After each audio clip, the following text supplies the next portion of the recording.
Oi, gente. Chegando novamente. Hoje nós estamos discutindo deficiências, do espectro autista em tempos de pandemia. Todo mundo voltando aí para a gente continuar essa conversa, que está uma conversa boa. Feliz por estar com vocês, mesmo nessas condições difíceis. E nós estamos aguardando nosso convidado de hoje, nosso querido Hugo Mendes, diretamente de Floripa, esse amado profissional, formado em História, especialista em Educação Especial. Entrando.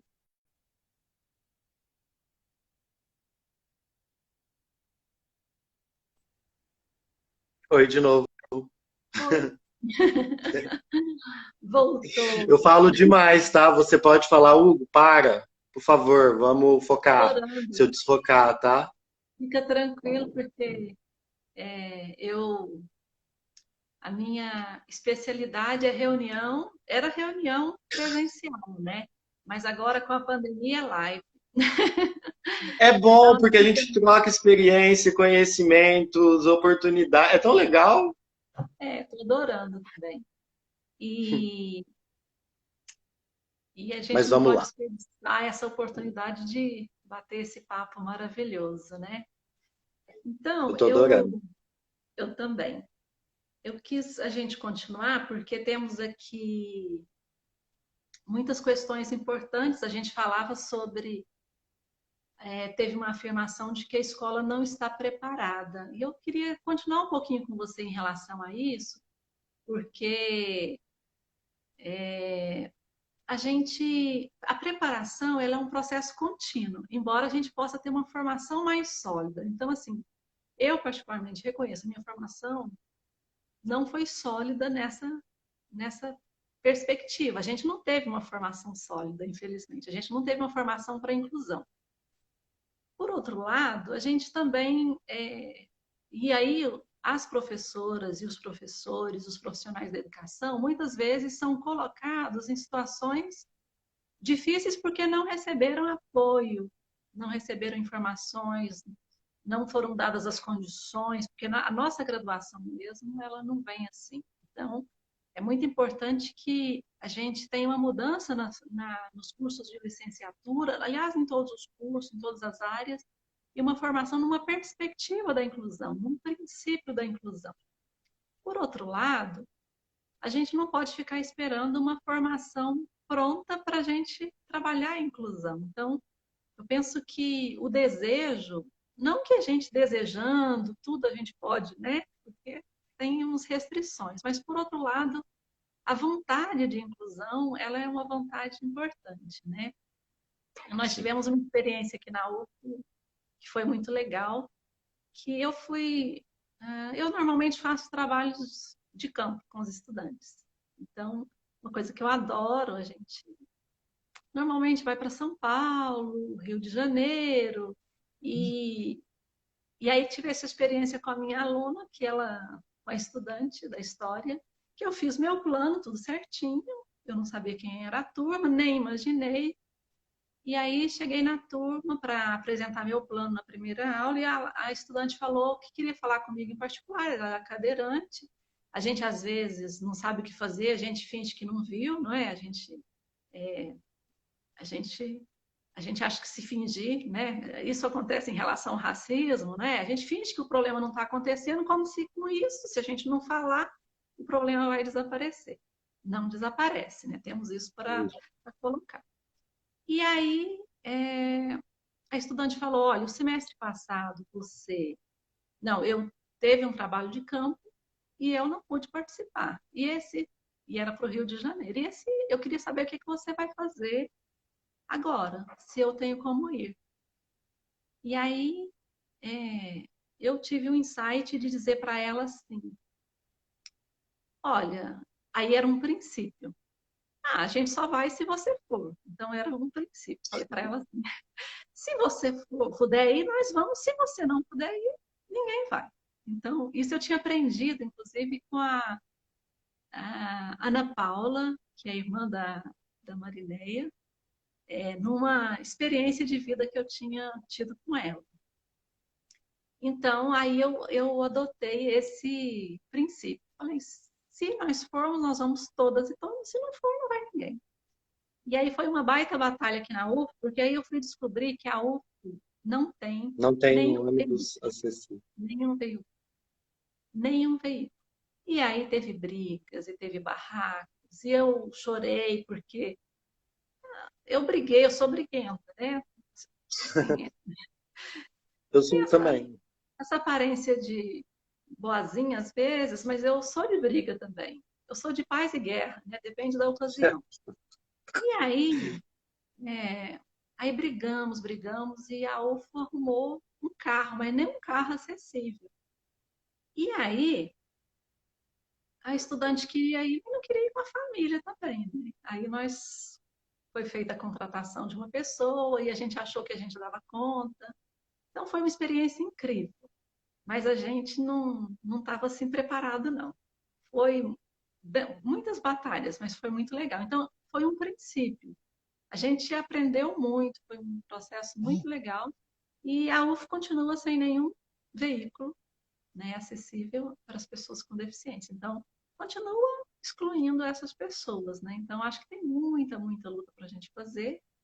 E a gente está aí com as escolas, então, que não são acessíveis, a cidade não é acessível, e as professoras e os professores não têm uma formação. Então, fala um pouquinho aí para nós sobre isso, continuando esse debate, esse encontro. Então, na minha graduação em História, por exemplo, e olha que eu fiz PIBID, eu fui aluno PIBID, isso me deu uma oportunidade muito massa de conhecer, antes da finalização da graduação, a realidade do ensino público, né, em uma perspectiva específica da época e tal, mas a gente nunca... Eu vou te contar uma história bem rápida para você entender o quanto a gente precisa, por exemplo, ter nos currículos disciplinas relacionadas, em qualquer currículo, eu não estou falando só de licenciatura, disciplinas relacionadas à inclusão social. Ponto.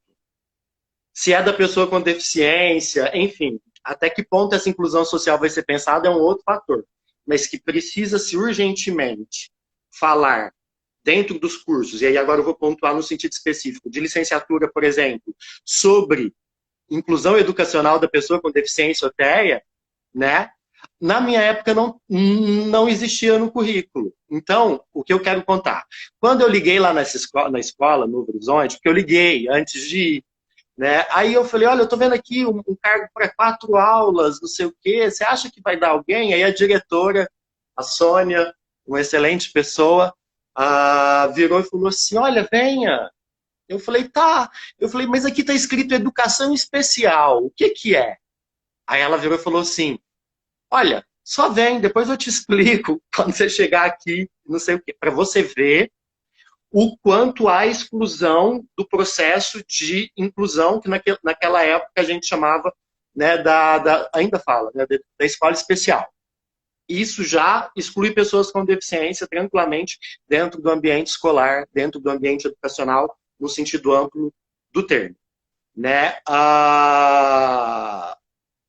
Então, é necessário que esse debate aconteça dentro dos diversos cursos de graduação para que as pessoas possam, de fato, conhecer realidades, tanto históricas quanto sociais e atuais, de outras pessoas, num sentido, numa perspectiva de inclusão, de empatia e etc. Porque aí, quando o próximo professor de história se deparar com uma pessoa com deficiência dentro de uma escola, porque aí eu me deparei com várias, mas hoje, considerando o Novo Horizonte, fora o Novo Horizonte, em Uberlândia, por exemplo, o professor chega ali, o aluno com deficiência está ali, ou com TEA, e não houve na formação dele a preparação para que ele seja responsável, porque ele é o professor regente, então ele é responsável pela educação naquela disciplina específica daquela criança, jovem ou adulto.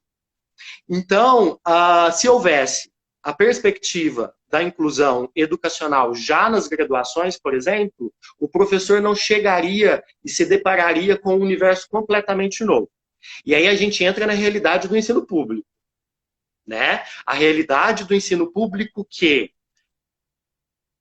exclui ainda pessoas diversas, e vamos falar através da cor, da classe social, da perspectiva de vida e da deficiência, enfim, de vários fatores, o ensino público ainda precisa ser pensado para incluir, se a gente considerar os direitos humanos, por exemplo, uma educação baseada na perspectiva dos direitos humanos, né? Então a escola ainda está se preparando. Na minha época, eu acredito que estava muito pior, sabe? Hoje, creio eu que já há, porque o que acontece? A escola existe, a educação continua acontecendo, o ensino é promovido, é para pessoas. Alguns professores se especializam em educação especial e inclusiva, alguns professores vão para da licenciatura que não são pedagogos, são professores de conhecimento específico, né? De conteúdo específico, se especializam em psicopedagogia, e isso vai permitindo que ele amplie a possibilidade de atuação dele dentro de sala de aula na perspectiva de que ele é o professor de conteúdo. Mas é um direito da pessoa com deficiência, transtorno do espectro autista, ter, se a partir de vários fatores for entendido que essa pessoa tem necessidade de um professor de apoio. Aqui a gente chama de professor auxiliar. Aí é professor de apoio. É um direito da pessoa com deficiência, transtorno do espectro autista. Espera-se que esse profissional de apoio, como o nome diz aí, e auxiliar aqui, de fato, apoie e auxilie. Porque não é responsabilidade dele, ele não tem a formação, por exemplo, em história.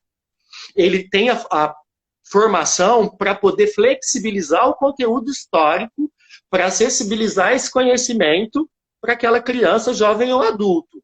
Então, é importante que haja diálogo entre o professor regente de conteúdo com o professor auxiliar e o professor de apoio.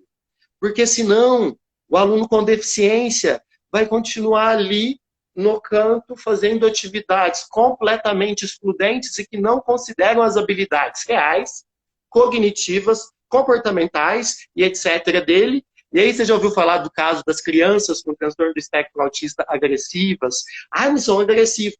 Pô, se eu não tenho um acolhimento adequado, se eu não sou orientado adequadamente, se não há flexibilização, adequação do ambiente das pessoas para me receber, eu posso reagir de diversas formas.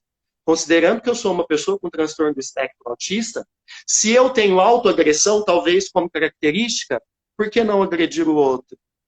Se eu estou num contexto que me exclui o tempo inteiro e me bota lá no canto, ou se não me bota aqui na frente e me trata que nem um bebê.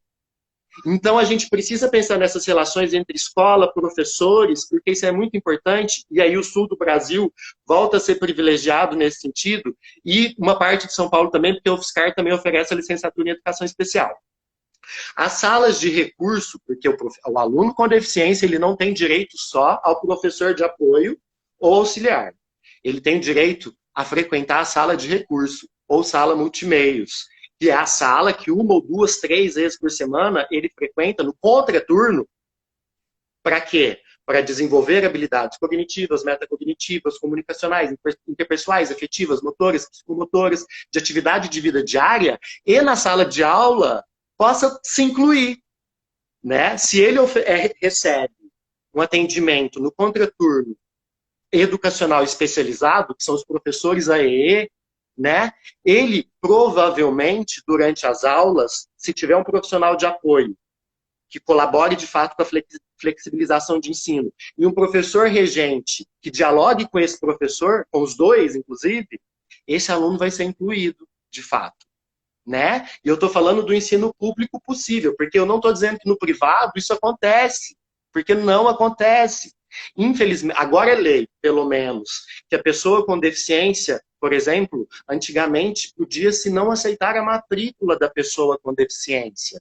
Ou, por exemplo, encaminhar para outra escola que é melhor ou que pode. Não.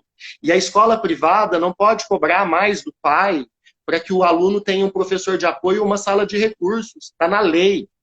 Tem que estar incluso na mensalidade. Se todos tiverem empatia, é na mensalidade de todos, para que a inclusão aconteça para todos. Porque se eu incluo uma pessoa com deficiência de fato, todos os sujeitos daquele ambiente vão estar promovendo e vivendo inclusão. Nesse caso, os alunos. Então, se a gente não falar sobre isso, dessa relação que acontece entre ensino público, ensino privado, possibilidades de adequação de professor de apoio, professor auxiliar, o AEE adequado, e um diálogo maior e possibilidades, aí eu vou entrar na questão do Estado mesmo, possibilidades reais de políticas públicas educacionais que permitam que os professores se formem continuadamente, que os professores possam ter acesso a conhecimentos e não só trabalhem enlouquecidamente com uma carga horária abusiva e planejamentos dentro de casa, e aquela loucura que todo mundo que é professor sabe como funciona, né? Se houver um apoio direto do governo, do estado, do município, a partir de políticas públicas educativas para pessoas com deficiência na perspectiva da inclusão, não vai adiantar. Não adianta professor querer e se dispor e ser disponível e ser disposto. Não adianta o gestor querer promover inclusão. Não adianta o profissional, sabe? Não adianta. Tem que haver um apoio para que os professores tenham acesso às possibilidades de conhecimento e construção de conhecimento para, na prática, promoverem inclusão. E aí vai, na relação entre professor e educando, professor-aluno, né? Na relação ensino-aprendizagem, de como ela se dá. Eu vou te contar uma história, já que a gente está com um tempinho, só para você ter noção do que é uma exclusão. Eu falei isso no meu último encontro com a Juliette, da exclusão educacional. Eu fui fazer uma assessoria, eu trabalhava na APAE na época, então a gente lá faz algumas assessorias às escolas, dos educandos, para ver como é que as coisas estão se dando, principalmente quando as coisas não estão se dando. E aqui, como eu disse, tem o privilégio de haver a Universidade de Educação Especial. Então, os profissionais que vêm para cá, para Floripa, são educadores especiais, e eles estão nas salas de recurso, eles são os profissionais auxiliares, então existe uma base, uma rede de inclusão educacional mais forte, mais politizada do que, por exemplo, no Sudeste, não Sudeste, considerando bem, porque ali em São Paulo a UFSCar oferece, mas eu quero dizer, eu estou comparando, né, as possibilidades de haver centros inclusivos dentro das escolas. Aqui, por exemplo, dentro de uma escola estadual, há o setor de educação especial, porque existem educadores especiais que dialogam sobre a educação inclusiva, né? Aí eu fui lá.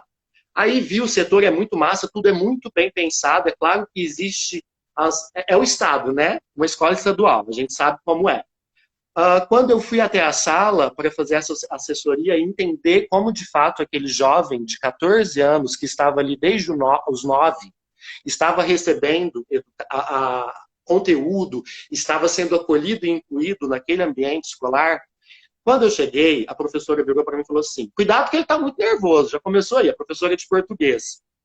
E eu não estou falando da professora, porque eu entendo perfeitamente o professor, eu sou, né? O quanto a não possibilidade que o Estado nos oferece, né, faz com que, infelizmente, algumas coisas saiam de forma inadequadas. Então ela falou, olha, hoje ele está meio nervoso e tal. Aí eu entrei na sala, 45 alunos, mas esse aluno com transtorno do espectro autista, lá no canto esquerdo, já, sabe? Lá no canto, no último. E aí um professor do lado dele que mais parecia um guarda-costas do que um professor que estava ali, de fato, para oferecer flexibilização a partir daquela aula de português. Porque a professora de português tem um conhecimento do conteúdo. E aí o professor que está do lado dele flexibiliza esse conteúdo de português para que esse aluno tenha acesso, a partir das possibilidades dele, a esse conhecimento. Só que ali não estava acontecendo isso, porque na verdade parecia uma prisão, ou o tempo inteiro aquela coisa porque é um jovem agressivo. Aí eu falei, gente, que estranho. Fui lá e cumprimentei o fulano, como é que você tá? E a gente se cumprimentou, bateu na mão e ele foi, me dá um abraço, ele me dá um abraço. De repente eu escutei um aluno falando assim, ele entende. Ele estava lá desde os 9 anos de idade, já estava com 14, e eu escutei uma colega falar isso. Aí eu pensei, meu Deus, que inclusão é essa? Já parte do pressuposto de que não há habilidade cognitiva de compreensão. E não é culpa e nem responsabilidade daquela jovem colega dele. Faz parte de um contexto de exclusão que começa lá de cima, quando o Estado, o município, não oferece políticas públicas de inclusão adequadas.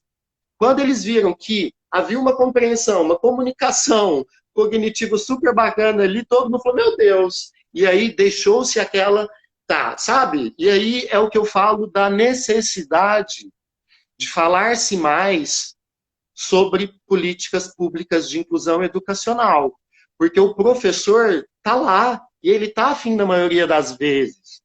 Ele precisa de incentivo para que a disponibilidade e disposição dele vá para frente, porque ninguém é feito de ferro.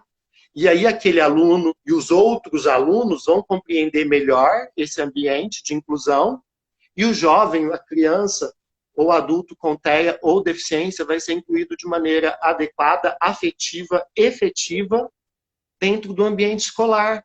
Então, professores de conteúdo, somos nós, de história, geografia, química, biologia, inglês, português, conversem com um profissional de apoio ou com um profissional auxiliar do seu educando, com TEA ou deficiência, dialoguem, sejam responsáveis pelo conteúdo, mas falem sobre ele com o profissional auxiliar de apoio.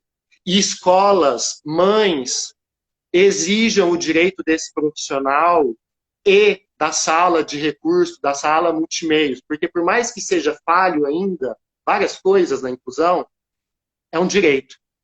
E se está ali, a gente tem que ir atrás. Se a escola não oferece por algum motivo, a gente tem que acionar. E aí eu também sou briguento. Aí é quando a gente aciona o Conselho Tutelar, a gente aciona o Ministério Público para garantir que essas pessoas sejam incluídas, de fato, a partir de uma inclusão baseada nos direitos humanos. E aí a gente inclui pessoas com deficiência, pessoas negras, mulheres, LGBTQIA+, AP+, enfim. E aí as pessoas são incluídas, e esse diverso que eu estou falando, continua diverso, porém mais incluso, mais efetivo, mais empático, e de fato essa pessoa com deficiência vai ser incluída dentro dos ambientes escolares ou não, dos quais ela faz parte. É o que eu penso das políticas públicas e das relações educacionais, sabe, hoje. Assim, eu acho que precisa ter mais conversa e mais diálogo. Entre escola e família, inclusive, as escolas às vezes jogam, não as escolas, tá? Infelizmente, por questões ainda relacionadas a políticas públicas educativas, cai-se sobre a família muitas responsabilidades na educação da criança, do jovem adulto, seja ele neurotípico ou neuroatípico, que não é da família, que é da escola, mas que aí a família assume, e aí a família, a mãe do filho com deficiência, acaba tendo que se organizar quadruplamente na sua jornada quíntupla para poder, quem sabe, flexibilizar algum tipo de conteúdo ou de prática para o seu filho com deficiência ou transtorno do espectro autista, e os profissionais, professores, enfim, que atuam na área também.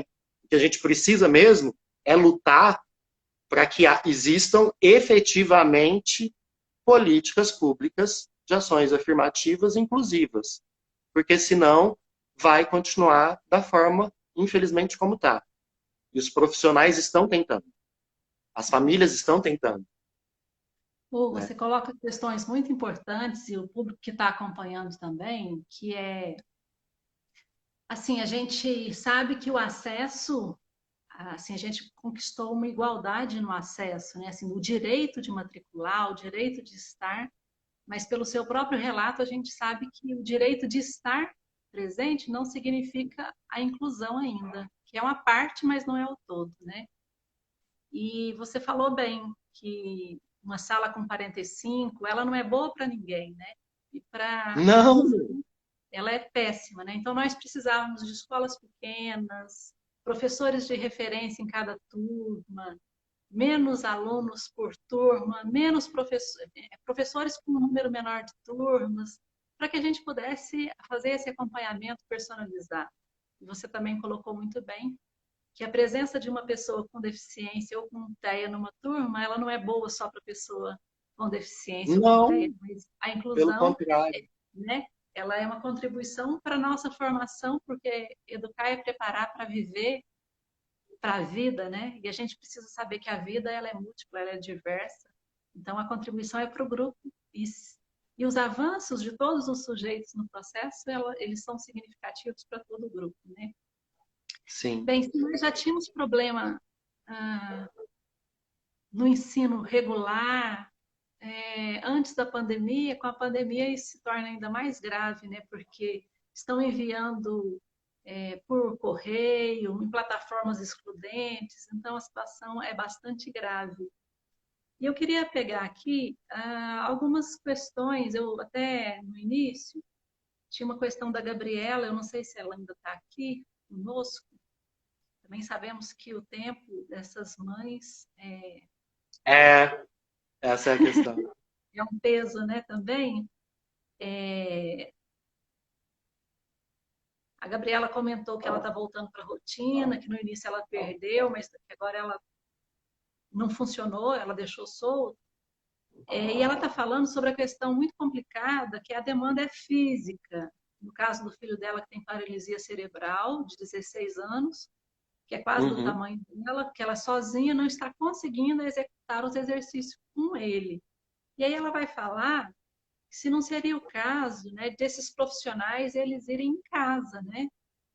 Então acho que o Estado ele tem se descomprometido também, porque tem serviços que são essenciais que acaba que é uma oportunidade para não efetivar políticas públicas que o Estado ou os governos estadual, federal, municipal, estadual já não queriam implementar às vezes. Então aproveita a oportunidade para deixar de oferecer. Isso tem ocorrido em relação a outras doenças, né? Por exemplo, se nós precisamos, as mulheres, de exames de rotina, nós não podemos esperar passar a pandemia, porque Não. o diagnóstico de uma doença, o diagnóstico precoce, ele estabelece se você tem possibilidade ou não de cura. Então, a perspectiva da inclusão, ela precisa observar isso. A vontade do poder público de garantir direitos. E não aproveitar a pandemia, inclusive, tem muitos fazendo isso, para poder retirar direitos. E a Gabriela escreveu que está aí, então queria que você comentasse sobre essas possibilidades. E se tem como é que está sendo vivido isso aí, se você tem informações aí de Floripa, porque eu acho que o que nossa live está mostrando, que essas famílias e essas pessoas com deficiência e TEA estão nos dizendo, elas já sabiam, é que nós temos muitas lutas pela frente, né? Para garantir, para inserir, garantir direitos que estão previstos já na legislação, mas que infelizmente não há uma Ainda bem que vontade. a gente gosta dessas lutas, né? A Porque gente são significativas e a gente gosta e vamos continuar, ela né? está falando aí se seria possível, por exemplo, as fisioterapeutas fazer atendimentos domiciliares nesse momento. Bom, como é que funcionava até o momento que eu estava aí, né? Em Uberlândia, por exemplo, o ensino regular na perspectiva da educação inclusiva. Existe uma equipe multiprofissional, ela é lotada, inclusive, na escola especial, porque ali nas diretrizes diz que para que exista uma equipe multiprofissional, deve-se haver, pelo menos devia, naquela época, uma escola especial. Então, a equipe de multiprofissional de educação especial na perspectiva de educação regular, na perspectiva de educação inclusiva, ela está lotada na Escola Novo Horizonte, né? E aí ela atende, são 9 profissionais só, tá? Deixar claro, no caso de Uberlândia, daquela época, 9 profissionais, fisioterapia, a psicologia, assistência social, fonoaudiologia, terapia ocupacional, tá? Acho que essas 5 áreas que vão até as escolas, avaliam os alunos com deficiência ou TEA, mas que, na verdade, nas atribuições delas, desses profissionais, não está o atendimento e acompanhamento direto ao aluno. O que esses profissionais, quando eu falo essas, é porque na maioria das vezes as mulheres fazem ir lá na escola, avaliar, e aí, enfim, verifica-se o que é possível. Se já não era possível oferecer quase nenhum tipo de possibilidade de acessibilidade, etc., a realidade daí, às vezes, permite que aconteça, por exemplo, esse aluno precisa de uma mesa de apoio, então essa equipe é a equipe que fica atenta e tal. Mas se já era difícil dessa equipe ir até as escolas, eu lembro de receber demandas, que eu ficava na minha gestão, de receber demandas assim, diárias de todas as escolas de Uberlândia, de atendimento da equipe, de 9 pessoas, de todas as crianças, jovens e adultos com deficiências de Uberlândia e da circunscrição. Aí vai para Itubiá, sabe essas coisas, Ituiutaba, sabe?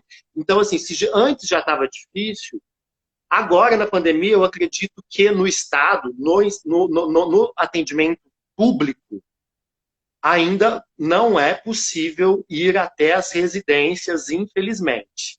Mas eu sou da turma que cada caso é um caso. Se essa mãe está com dificuldades, por exemplo, para levantar um jovem da cadeira de rodas, por exemplo, para que ele tenha cuidados básicos de saúde, para que ele tenha estímulos motores e psicomotores, para que ele desenvolva habilidades, ela precisa acionar o setor necessário para, por exemplo, exigir, talvez de maneira agora, nesse momento de pandemia, um pouco mais flexibilizada do que antes, esse profissional, né? Quem sabe a assistência social da cidade, ver essas redes de apoio entre mães e profissionais da área que nesse momento que têm o privilégio, como eu, que tenho vários privilégios na minha vida, né? Historicamente falando. Eu sou um homem branco, classe média, sou LGBT, mas sou branco, classe média, o que me coloca ainda numa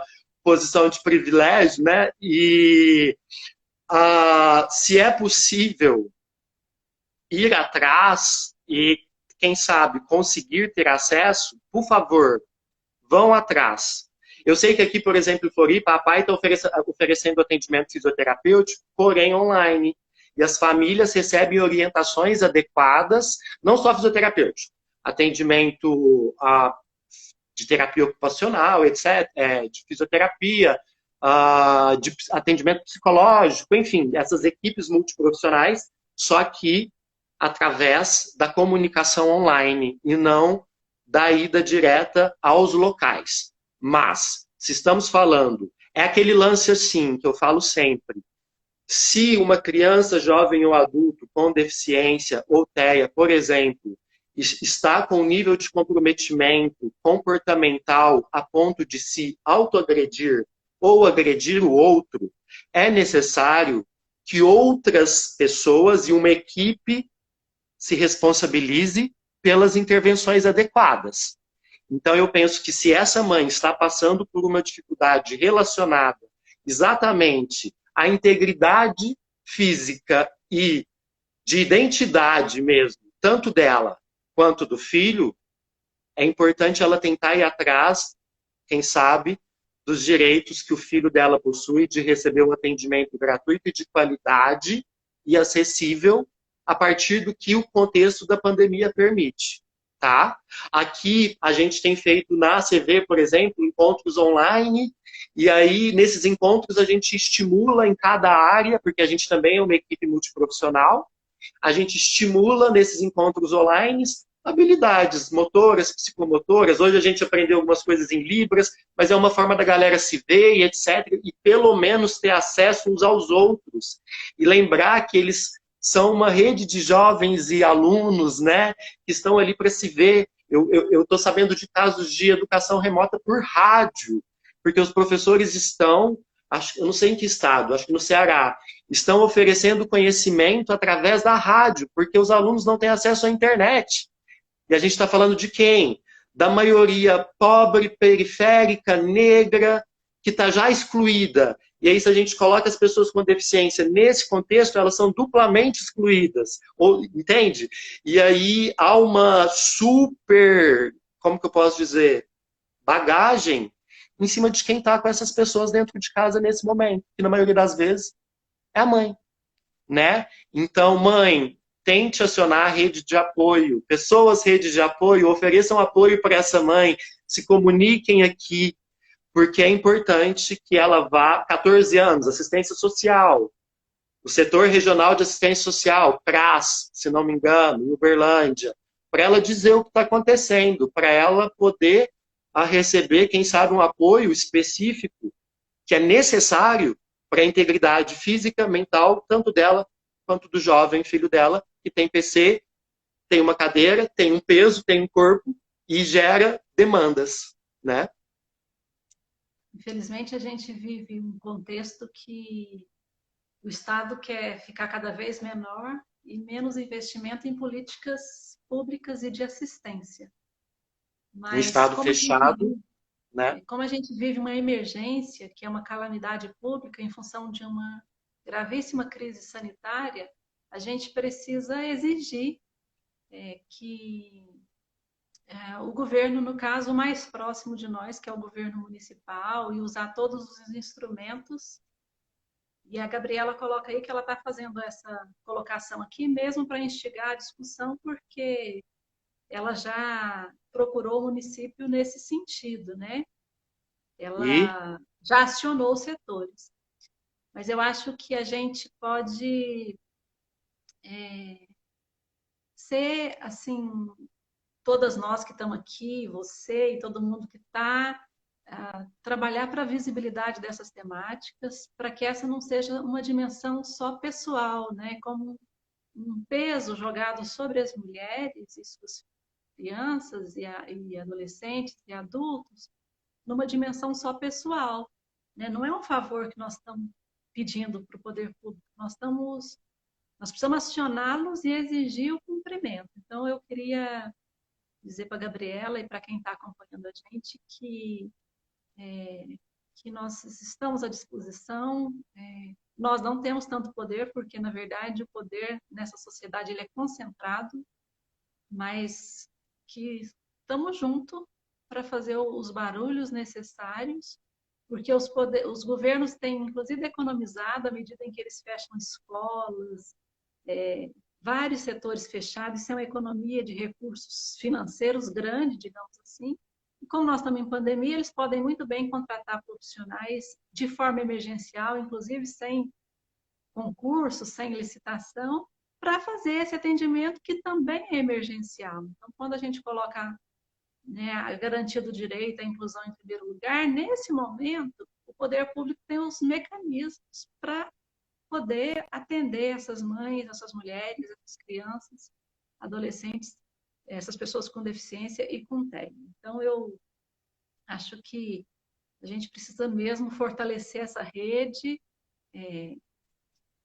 que as pessoas com deficiência e TEA vão à frente, mas que a gente possa também ser respaldo e ajudar a articular para que, porque são coisas emergenciais que não dá para esperar. Tem muita coisa que nós não podemos esperar. A pandemia, nós não sabemos em quanto tempo exatamente. Então, as companheiras colocaram aí a importância de a gente fortalecer as redes. Você falou, e elas falaram também, da importância das rotinas, né? Nós não sabemos quanto tempo vai ser. Nós tivemos o início é difícil, continua muito difícil, né? Nós estamos vivendo, Uberlândia está no epicentro aqui no estado de Minas Gerais, todas nós estamos com as preocupações em relação aos nossos familiares, né? A gente olha para a pessoa, nossa, como é que vai ser? Se a gente vai voltar a ver as pessoas, então a gente está todo mundo muito preocupado mas a gente não sabe quanto tempo. A gente sabe que é necessário isolamento, porque é ciência, né? Nós não temos vacina, nós não temos remédio, e nós não sabemos quanto tempo nós vamos precisar ficar. Então, a gente vai precisar adotar algumas práticas dentro da ciência ainda, por exemplo, se precisa mesmo. Esses dias minha mãe teve pressão alta. Falei, mamãe, então se tem uma pressão alta, vai ter que verificar, nós não vamos poder esperar, porque infelizmente as outras doenças também continuam causando morte, né? Então, assim, é melhor a gente não ver ninguém, mas se a presença de um fisioterapeuta é fundamental, então, tomando as medidas, vai ter que... Tomando as medidas adequadas, sim, mesmo porque, só para dizer, os profissionais fisioterapeutas, no caso específico, né, eles têm, nesse momento, orientações para atuar e de maneira adequada e mantendo a saúde e as orientações de saúde no sentido da pandemia, por exemplo. Eles estão atuando, né? De maneira privada, por exemplo, atendimentos privados estão sendo permitidos. Então, por que não, de maneira pública, isso não está sendo oferecido? Quem são os setores responsáveis que a gente pode cobrar e falar sobre? Porque é uma necessidade, é urgente, não é para amanhã, né? Eu entendo que a pandemia impossibilita muita coisa, quase tudo, apesar de que a gente consegue dialogar com a pandemia nesse momento, né? Se flexibilizando e tal. Mas se a gente for depender, nesse contexto atual, sociopolítico, que estamos, das esferas, nesse caso, federais ou estaduais, enfim, não acho que seja... Mas o município que está mais próximo, que existem os setores municipais de atendimento e assistência, né, social e assistência a pessoas em vulnerabilidade ou pessoas com deficiência, enfim. Vamos atrás, vamos acionar. É um direito, né? É importante que seja pensado pelo poder público de que forma isso vai se dar, através de qual investimento e de que maneira, mas isso não é um problema nosso, é um problema do poder público, que tem que oferecer a política pública que de fato contemple essa demanda, né? Dá, no caso específico, um profissional da fisioterapia, de repente, na casa de pessoas específicas. Então, cada caso é um caso, e se é um caso emergente, ele precisa ser tratado como tal. E o poder público precisa respeitar isso mesmo em tempos de pandemia. Pelo menos essa é a minha opinião, e eu acho que a intencionalidade do poder público, a partir da perspectiva dos direitos humanos, também é essa. Tudo bem que no contexto atual a gente está vendo tudo do avesso, mas as pessoas que estão ali, espera-se que elas sigam através das perspectivas pelas quais elas estão ali, se formaram, né, para estar ali nesses centros de assistência e que oferecem não assistencialismo, mas condições para que mães e famílias possam ter atendimento de qualidade para os filhos, para elas, e poderem, nesse momento, em todos os momentos, pós-pandemia, pandemia, qualidade de vida. É o mínimo, é um direito. Mas para isso, se não houver apoio das esferas de poder público, no sentido geral, infelizmente, por exemplo, agora há pouquíssimo tempo, as políticas públicas de inclusão das pessoas com deficiência, pessoas negras e pessoas pobres, na pós-graduação, tinha sido deixada como o último ato do ex-ministro da Educação. Ainda bem que isso foi revisto, porque você vai diminuir a possibilidade de pessoas, né, que historicamente sofreram, passaram por processos de exclusão. Exclusão é uma palavra muito bonita, nesse caso, historicamente, de uma maneira drástica, né, são excluídas. E assim, qual é a perspectiva? Ainda bem que isso foi revogado, mas qual é a perspectiva de uma educação democrática e inclusiva? Né? De um atendimento democrático e inclusivo à pessoa com deficiência nas áreas de atendimento que ela precisa. Porque a gente está falando de fisioterapia, mas ela precisa de terapeuta ocupacional, ela precisa de um psicólogo, talvez, quem sabe, ela precisa de acompanhamento psicopedagógico ou de educação especial, ela precisa, se é necessário. E as políticas públicas de ações educacionais inclusivas precisam também refletir sobre isso. Por isso que a gente está aí, para colocar o debate, porque se a gente não falar, vai continuar. E a gente precisa falar. A gente precisa falar de exclusão social. A gente precisa falar de políticas públicas a partir de perspectivas de direitos humanos que incluam, de fato, todas as pessoas nos diversos contextos dos quais elas fazem parte. E reparem historicamente os danos causados por uma sociedade que é extremamente fechada e está, né, mais ainda, que é padronizada por homens brancos, héteros, e que dominam, de certa forma, políticas e poderes, e que nesse momento, inclusive, ainda mais, de maneira mais exposta, mais intransigente, cada vez mais excludente, mas estamos aqui justamente para falar sobre. E por que eu falo que falar sobre é importante? Porque a única forma, nesse momento, que eu posso, por exemplo, de oferecer algum tipo de ação empática e profissional da minha parte, sabe? É tentar oferecer apoio para quem, nesse momento, está em vulnerabilidade e não tem os privilégios que eu tenho e sempre tive. Então, eu acho que nesses momentos de pandemia, a gente precisa se unir de maneira forte e de maneira a promover a inclusão, exigindo direitos que já estão ali. Ninguém está exigindo nada do que está ali, né?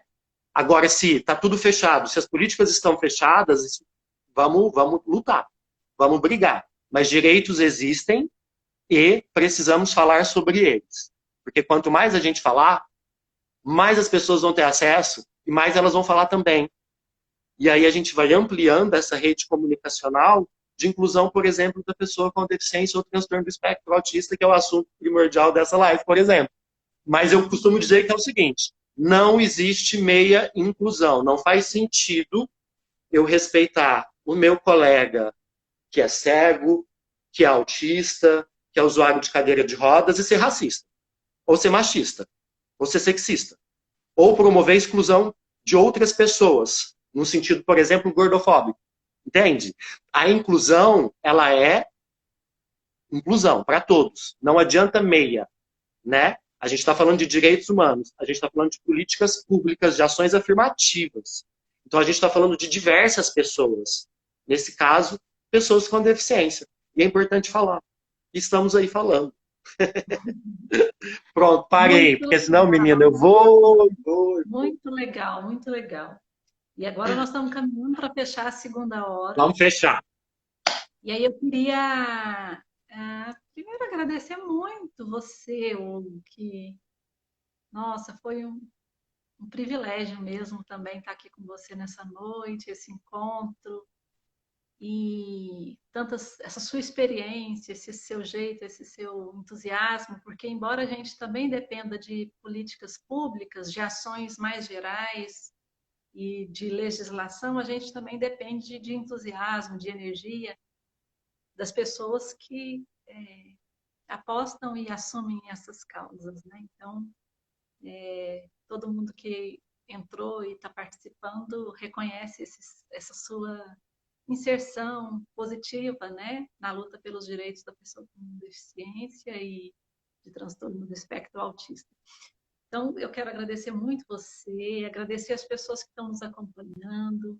Muitas pessoas passaram por aqui, algumas, muitas ainda estão.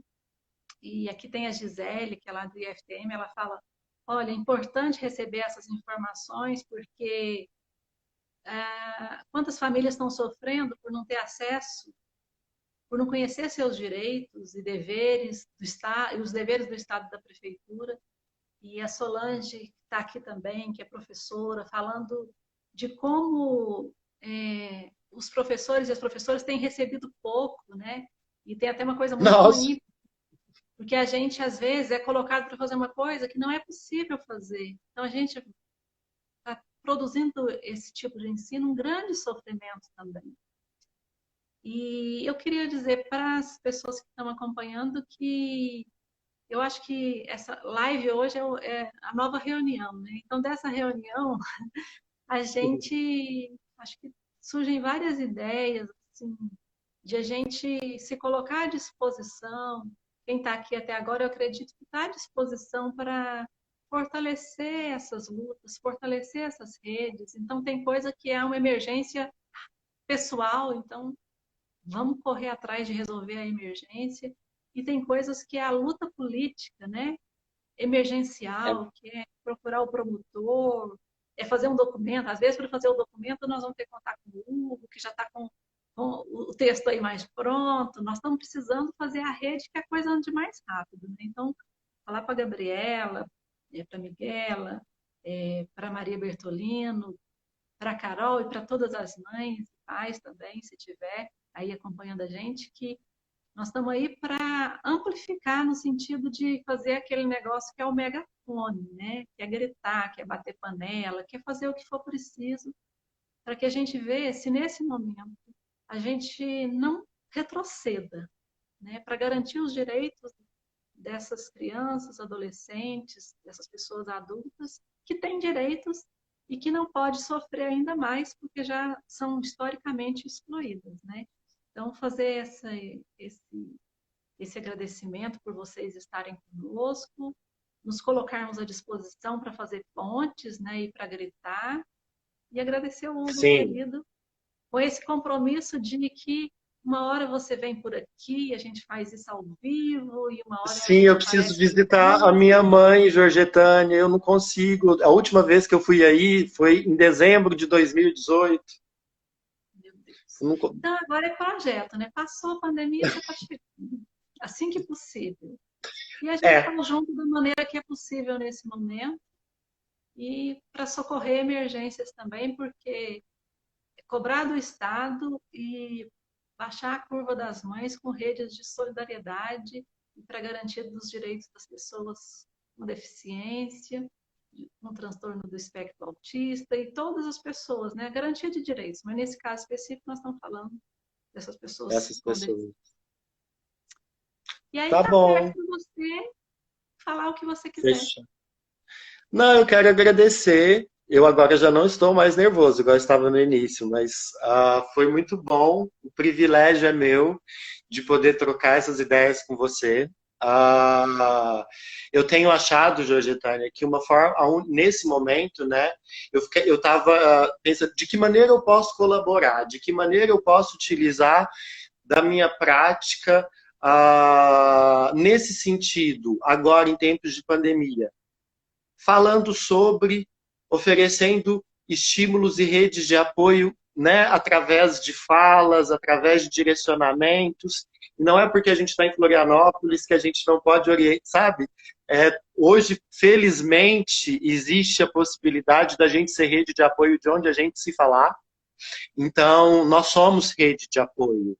Nós estamos aqui para debater sobre todas essas questões e fortalecer uns aos outros, principalmente as mães que nesse momento passam por uma maior e inimaginável, existe, a demanda com seus filhos com deficiência e transtorno do espectro autista. Né? Então, fortalecer através das redes de apoio, fortalecer exigindo direitos do Estado, é o mínimo que a gente pode fazer e a gente vai continuar fazendo da forma como a gente puder. Né?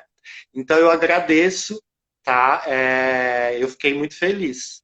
Estou feliz de poder estar aqui e falar sobre isso, sobre esse assunto, né? Sobre todas essas questões que fazem parte da minha vida de uma maneira muito intensa e que eu adoro.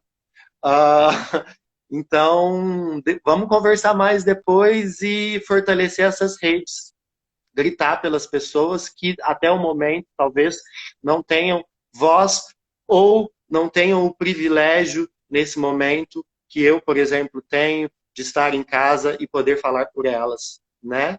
Então, somos rede de apoio. Nós estamos todos juntos, claro, se a gente tiver um objetivo bacana e que seja inclusivo. Senão, eu tô fugindo. Sabe, Hugo, eu tenho pensado que hoje à tarde mesmo a gente teve uma discussão e, e a gente tem pensado cada vez mais que essas pessoas têm voz mas na Muita. sociedade não houve, né? Então, acho que esse privilégio que você falou que a gente tem mesmo, por exemplo, eu tenho o privilégio de ser ouvida. Não é em todo lugar, porque ouvem mais os homens, os brancos, os ricos, mas onde a gente vai chegar com tudo também. A gente fala muito que a gente tem um bordão que a gente fala que chega com amor, a democracia e pé na porta, né?